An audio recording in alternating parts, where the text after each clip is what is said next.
Welcome to Women in the Middle Entrepreneurs, the podcast that gives you an unfiltered, behind-the-scenes look at what it's really like being a woman in the middle who's over 50 and following her entrepreneurial dreams. Grab a superhero cape, girlfriend, because you deserve one. I'm your host, Master Certified Life Coach and Midlife Mentor, Suzy Rosenstein, and I am excited to inspire you with interviews that feature all of this midlife amazingness. Let's go.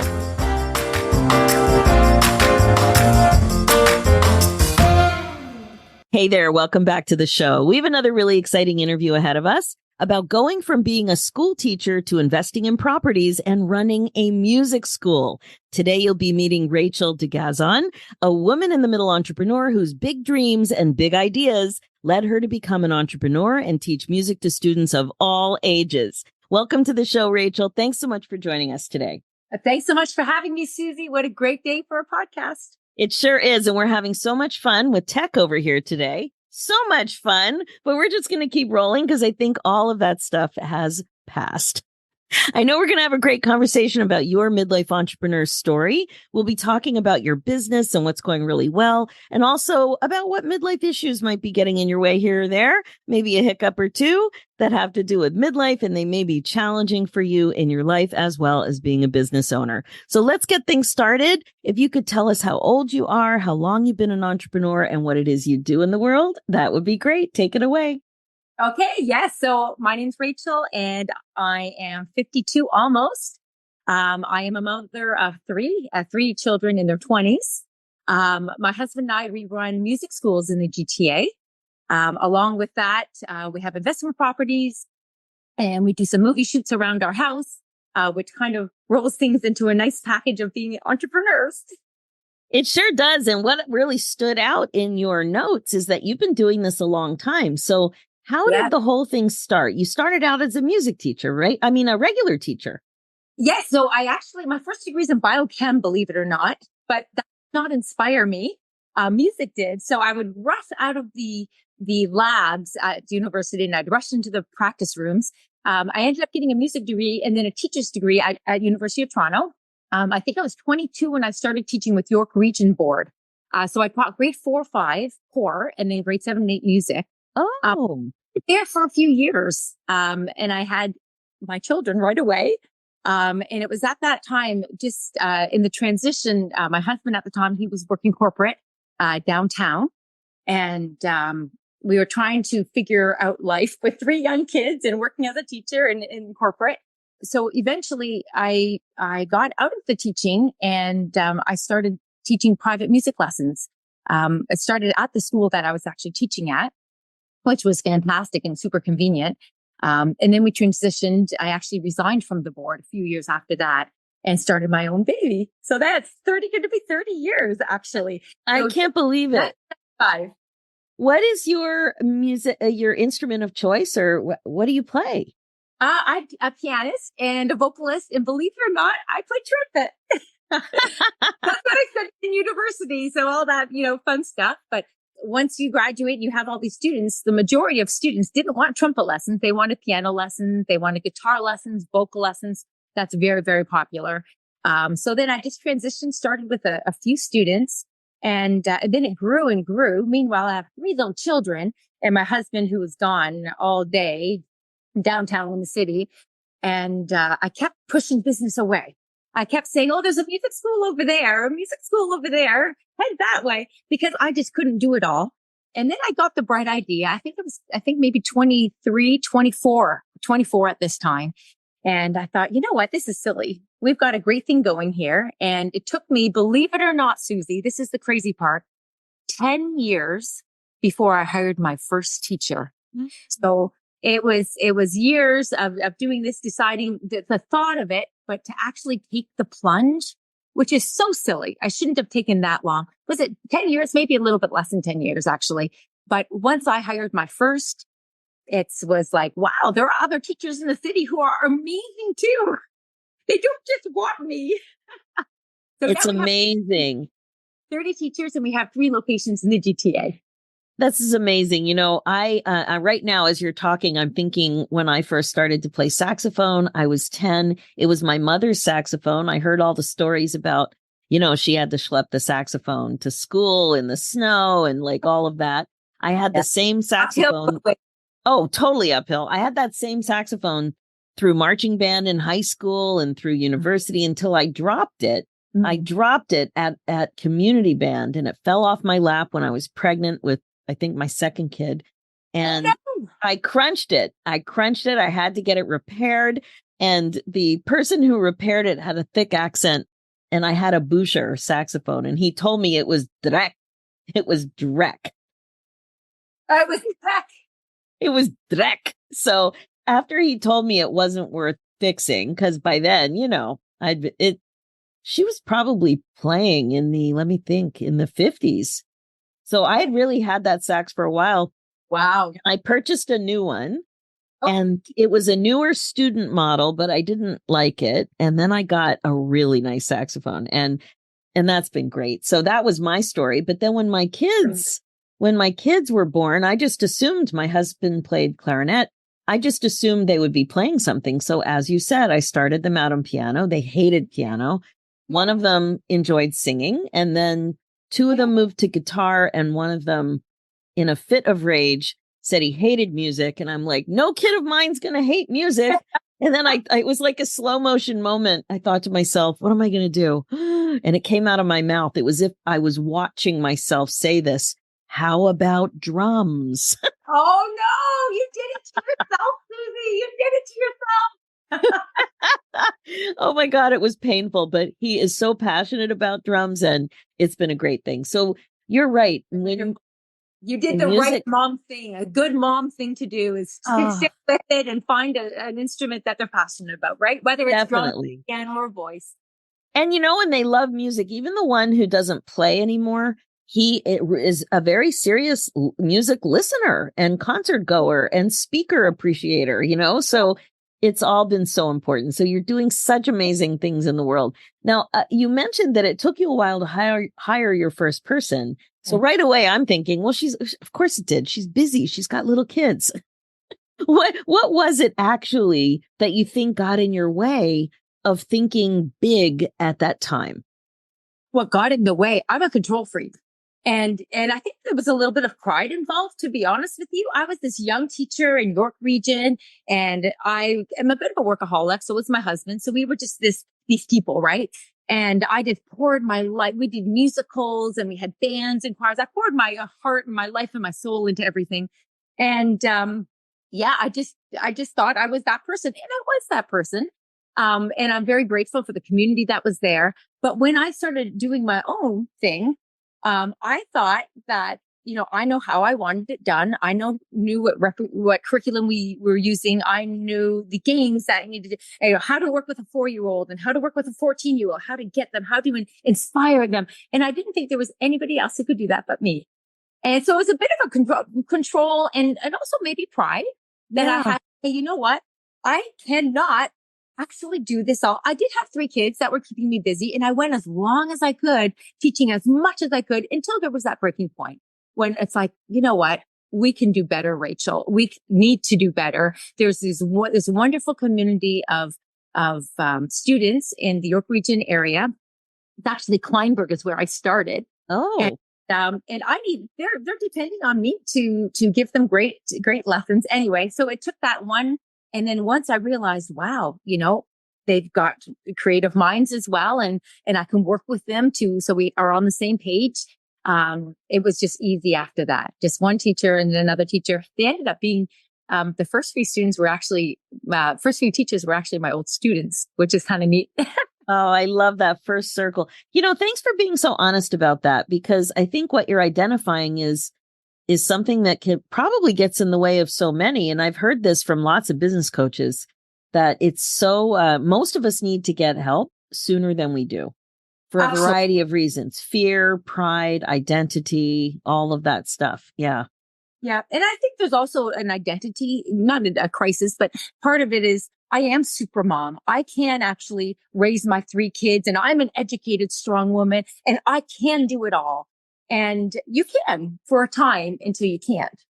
Until you can't, or until you realize that if you want to grow your business, you got to change your business model.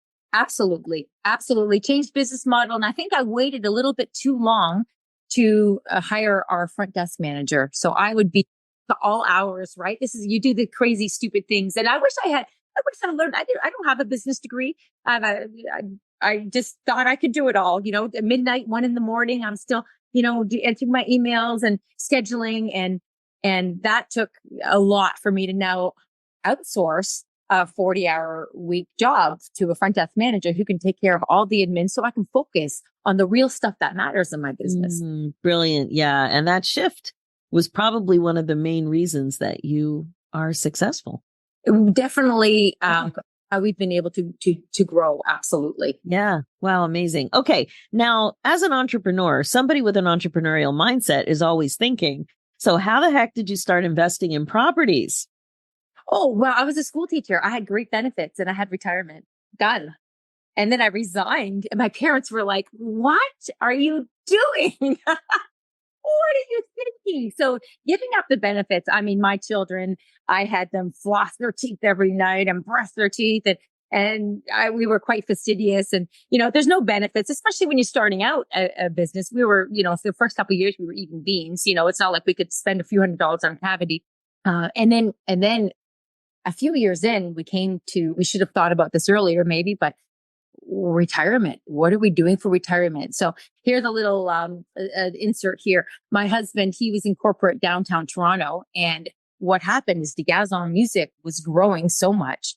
And the tension, right? It always builds up. And then there's that tension. You don't really get off the hot seat until you feel that tension. At least that's the way it is for me. Yeah. And that tension of, I need to hire somebody. I need to hire an accountant.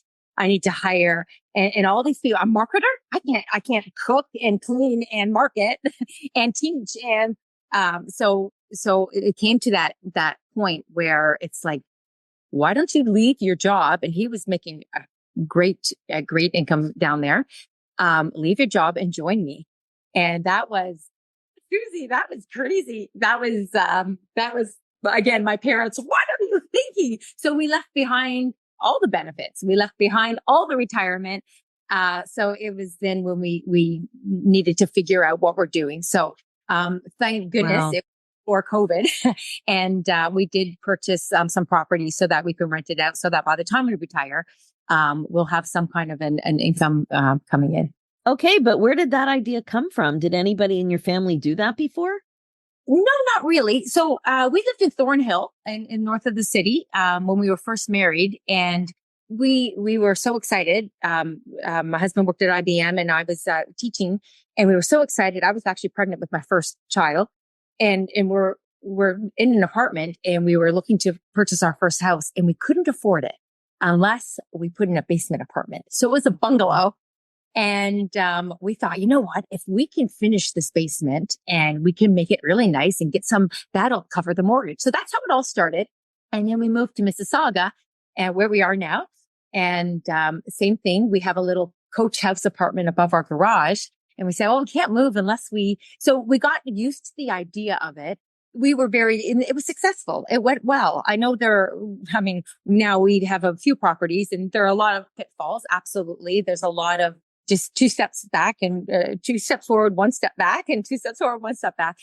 It's not always easy, but everything good in life doesn't come easy, right? Oh, for sure. But I'm just always so curious about this because there's one thing is being risk averse. Some people would never do this in a million years. And so I love hearing about where the idea came from. Like in your case, it wasn't your parents. It wasn't your husband's parents. That were entrepreneurial or that invested in property. But for you, it was a way to get into the housing market. It was probably my husband who was trying to convince me because he's a risk taker than I am. So I would have said, no. Let's pay off our house first. And this was years ago, of course. Let's pay off the house first because that's what we were brought up doing, right? Right. Being taught. But no, he is definitely more risk averse. So that was we're still in progress, right? We're, some days we can't stomach it. We just can't stomach it. And some days it's like, you know what? This is a good thing. We should tell everybody about this. Definitely. Yeah. So thanks for letting me know that. I really do find that fascinating. And you mentioned very briefly that there's something going on with filming and your house. So how does that work? Oh, as an entrepreneur, I think we're always thinking, right, of ways to make some money or ways to skin the cat or ways to figure it all out. Because I mean, like every business, there are leaner times and you get the hay while the sunshine. I know summer for us is dips a little bit lower. We just happen to have, it's a very humble home, but it just has this American look, like that East Coast kind of look to it, with the wood siding and the shutters. And it's a 150-year-old home. And for some reason, people like the look of our house. So they would started about 20 years ago knocking on our door and say, hey, do you want to use, be used for a film? And so it kickstarted everything. But then from there, I have met all these location scouts over the years that I've built a relationship with. And, texting, Happy New Year or Happy Birthday or, how are you, how's your wife and kids doing? Or, just built relationships. And I think we've had now, probably 18 to 20 commercials or shows, Netflix series done over the years, which is kind of neat, right? It's a little side hustle, which is kind of fun. And I feel like a movie star. Like, it's my house that's in the movies, but it's like, I feel like a movie star. It's very fun. Well, where do you live when all this is going on? Oh, they usually put us up in a hotel or maybe we'll head to our cottage. We definitely get out of the way. Our dog has passed away. But before my dog, yap, yap, yap, you couldn't be doing any filming with the dog barking. So we would it was best. They really turned the house upside down. You wouldn't even recognize our house. They take everything out. I don't know why they just don't build a set, but anyway. Yeah, I was just going to ask you about pets with this. And so I'm sorry about your dog, but you've been able to really have a little side hustle with this. And also your entrepreneurial mindset about maintaining relationships, the way you're doing it, it's second nature to you, but I'm sure it has a huge relationship to your success in making this happen. Yeah, you know what? I do think it's just being connected, right? Just like with our families, with the DeGazon music families, our newsletter. I can't always be at all the 3 studios, but just keeping in touch with the newsletter, keeping in touch with, there's a family member that passes away, just a little note, just keeping in touch. And that means that we do keep in touch. The directors I might be first top of mind when they have a shoot. I might not always get it. Usually 1 out of 10 directors that come, we'll win maybe 1 of 10 that come by. Oh no, too small, Rachel. Oh no, we want a bigger backyard, Rachel. Oh no, that's okay. But at least they come by and an opportunity to make coffee. Oh, it's amazing. Okay. Now, one of the things I'm super interested on this podcast is how midlife is getting in the way of you being able to run your businesses the way you want to. So it doesn't mean that it causes it to come to a screeching halt. But it's just these hiccups, these parts of midlife can just really get in the way. So what is that like for you? What happens in Rachel's world? It can be very overwhelming. I'm at the age now, I've been running this almost 30 years. So you think I would be so good at it. You think it would just be lickety split and it would all come naturally. I am getting better at certain things. And I think the older I'm getting, I'm able to weather some storms. With all businesses, there's crises that come and you just take one thing at a time and work through it. But I have had to be extra mindful since hitting that age. I can tend to get overwhelmed more than I have in the past. Interesting, yeah. A little bit of a different thing, and that was a little bit of a new thing for me, where it's like, I've got this. Like, Rachel, you've got this. You've been doing this for 30 years. Why am I still?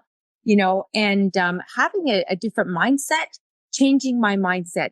When negative thoughts come in about, aging, you name it, whether it's health or body or brain fog or night sweats and whatnot, all the things that come with the change. It's a lot of talking to myself and meditating and taking one thing at a time. But that crept up on me. I'll be honest with you, that whole, oh my goodness, this is 30 years. Like, why am I still, overwhelmed? So yeah, I can totally see it though, too, because think about it if you just think about the physical stuff that comes with menopause, and how you might be having brain fog, or your sleep might be disturbed, or maybe your energy isn't as consistent. Like you're a very high energy person. And a lot of people I'm hearing on the podcast are talking about energy shifts. And so, of course, it can be overwhelming if you're not at your best, if you're not at your strongest, your clearest, you know? And I have to be for my job, like everybody's job. We have to be at our clearest. We have people watching us. People expect the best from us. So we have to be our best. So that was like, that is something that I just, need to meander this whole. Yeah, it is. And you know what I'm calling it on, since I've been doing the podcast, it's become very clear to me that we need something called what I'm calling a midlife operating system. So we've been operating with the system of how to run businesses and how to be happy and how to be successful in one way. But now at our age, with all this other stuff going on, that same system doesn't work. But like you said, with more mindfulness and being more aware of what you're thinking and also being more connected to your body, maybe you need to give yourself downtime in the afternoon, or maybe you do need to go to bed earlier, or maybe you do need to allow yourself to have a slower morning to accommodate when you do have energy and when is good for you, whatever it is, right? Without feeling guilty. Yes, exactly. Without feeling guilty. I've had a lot of clients that have. Oh, yeah. Say that again. Well, just with my upbringing, right? And there's a lot of people in my boat too. You know, we're, children of immigrant parents and that work ethic, and which I'm so grateful for. I am so grateful for that work ethic because that will get you through everything, or a lot anyway.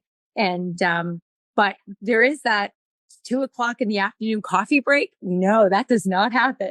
You need to stay on top of things. So, there's a lot. There's a lot. It's family. I have three children. I have, in-laws and my own parents, lots of family, which I'm so grateful for. But then there's the business and the businesses. And there's also just the dailies, right? The dailies of maintaining your friendships. A little bit of Rachel time, trying to carve that out. And that is, I now in my 50s now, that is something that is non-negotiable. I actually need to carve out time for myself, and it's easier because my kids are older as well. And I've got great staff, but from 12 to 3 on a Sunday, I am sailing Lake Ontario. I am racing my boat on Lake Ontario. Oh, that's great. In certain days, this is what I need. And I find that really helps put things into perspective too. Like it's not all work. I can be that kind of person where I can just heads down. It can all be work, and that's not healthy. Absolutely. No, that's great that you realize that. And what's happening with your parents and in-laws aging? Have things come up where you've needed to just stop what you're doing and go help?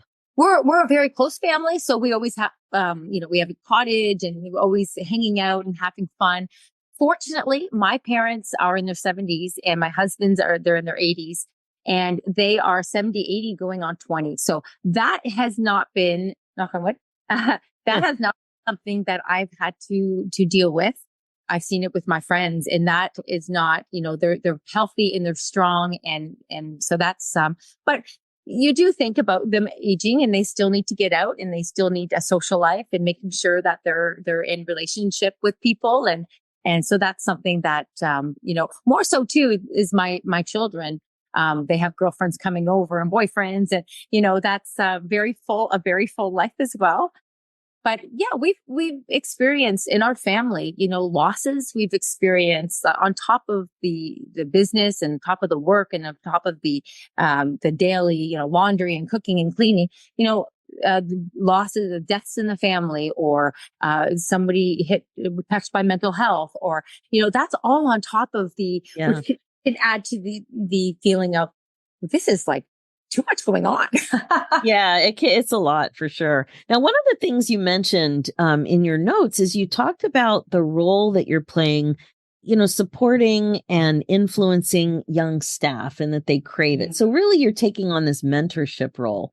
And I love that you talked about it, because being a mentor in midlife tends to be exceptionally rewarding and fulfilling for us, as well as a recognition of what you have learned, not just being older, but being older and wiser, that is incredibly valuable to young people who want to listen. That's the key. Tell me how this is working with the younger people in your life. Yeah. No, that's a great question. And I think, Suzy, that's what keeps me going. To be honest with you, that has given me this new life. What keeps me going in the years that I'm in right now? Our staff are typically between 20 and 30. And you're right. My staff will listen to me because we're colleagues and they kind of have to listen to me. Whereas my kids might not listen to me. Exactly. I feel such first of all, they're the coolest kids in the city and they're the greatest staff. I have the best teachers in the GTA.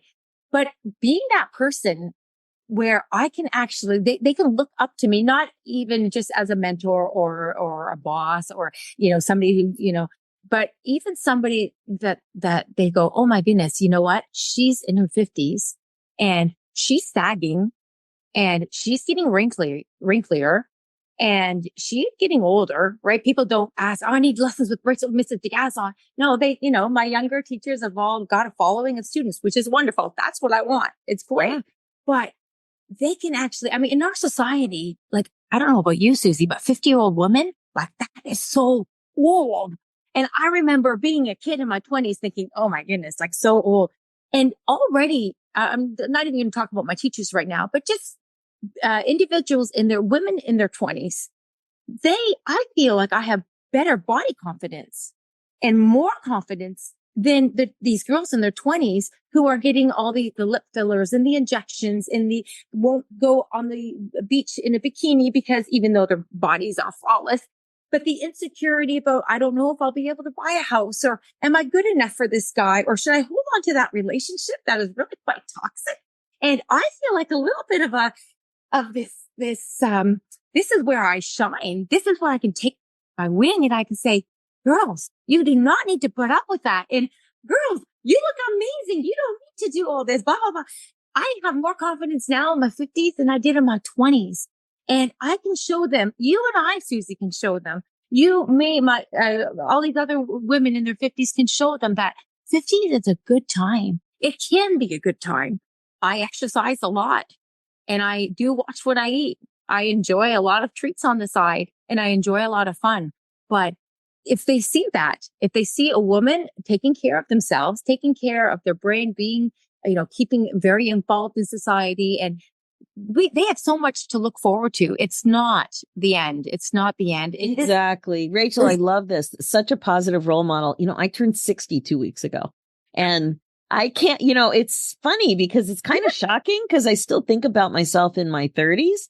But on the other hand, I was very aware and tuned in my 50s. And I feel great talking about it. Thank you. I've just been talking about it so much because it's great for young women, especially to see that 60, 55, 50 is not the end.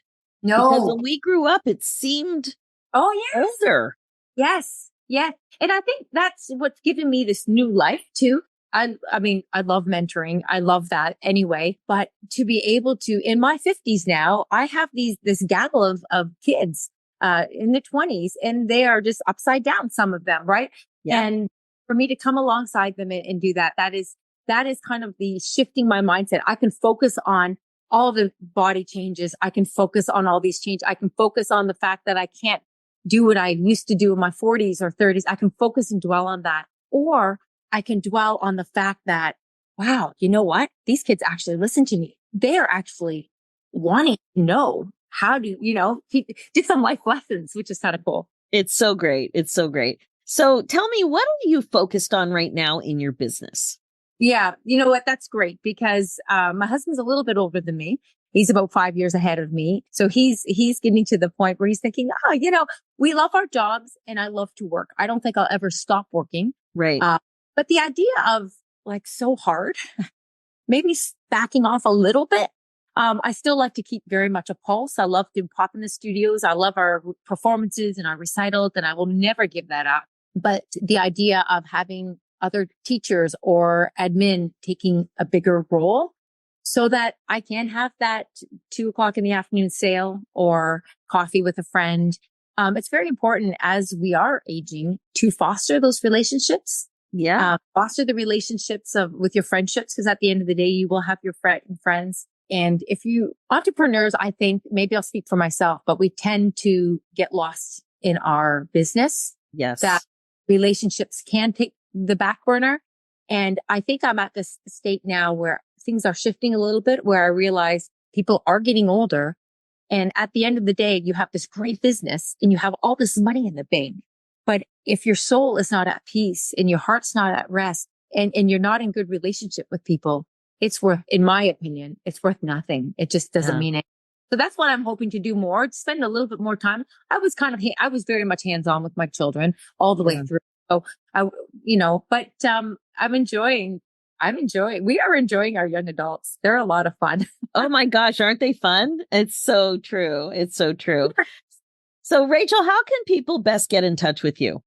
Yes. So if there's anybody looking for music lessons in the GTA, the Toronto area, yep. go.degazonmusic.ca, go.degazonmusic.ca. Or if they just want general information at DeGazon Music, that's our website, degazonmusic.ca. You want to spell that? Yes, D as in David, EGAZON as in Nancy Music, DeGazon Music. And that's .ca because we're in Canada.